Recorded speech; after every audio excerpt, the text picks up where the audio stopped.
ফুলের শুভেচ্ছা জানাতে পারলাম। যদিও আমাদের কবি হাসান হাফিজ ভাই তার অফিসের মিটিং এর কারণে আসতে পারেননি।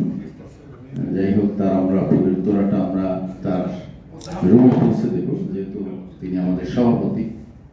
আর বাকি মোহন রায়হান এবং ডক্টর মোস্তফা মজিদ ভাই এসছেন, সেজন্য তাদের আন্তরিক অভিনন্দন এবং শুভকামনা থাকলো।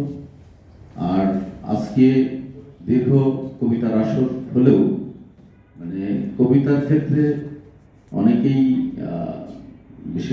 বেশিরভাগ বলবো না, অনেক কবিতাই মান নিয়ে যথেষ্ট কথা আছে। যাই হোক, সবাই আমার মনে হয় যে একটু সচেতন হবেন শব্দ ব্যবহারের ক্ষেত্রে, উপমা উৎপ্রেক্ষা ব্যবহারের ক্ষেত্রে, চিত্রকল্প ব্যবহারের ক্ষেত্রে, এবং একই কবিতায় বারবার একই শব্দ যাতে পুনরাবৃত্তি না হয় সেগুলো খেয়াল রাখা আমাদের দরকার।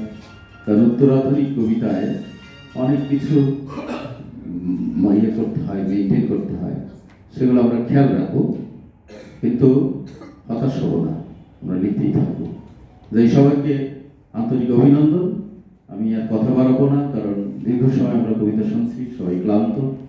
আমি আমার ছোট্ট একটা পুরনো কবিতা পড়ে শোনাচ্ছি, কারণ যেহেতু স্বাধীনতার মাস, এটা 87-88 সালের দিকে লেখা আমার একটি কবিতা, দেশের কবিতা, যেটি যেহেতু স্বাধীনতার মাস সেজন্যই আমার মুখস্থ আছে, এটা থেকে পড়ে শোনার চেষ্টা করছি।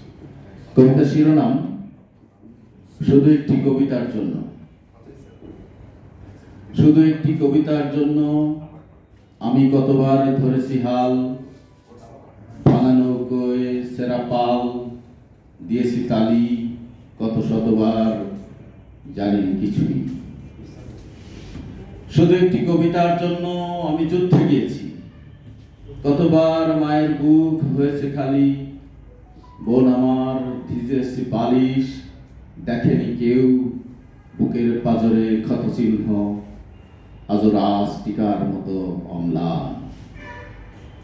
শুধু একটি কবিতার জন্য আমি কতবার ধরেছি একতারা, এই হাতে ঘুরে ঘুরে হয়েছি ক্লান্ত, পথে পথে এই মাটি সবুজ ঘাস, একটি পাখি এসেছে বসন্ত যৌবনে বারবার, তবুও হয়নি লেখা কোনো কবিতা আমার।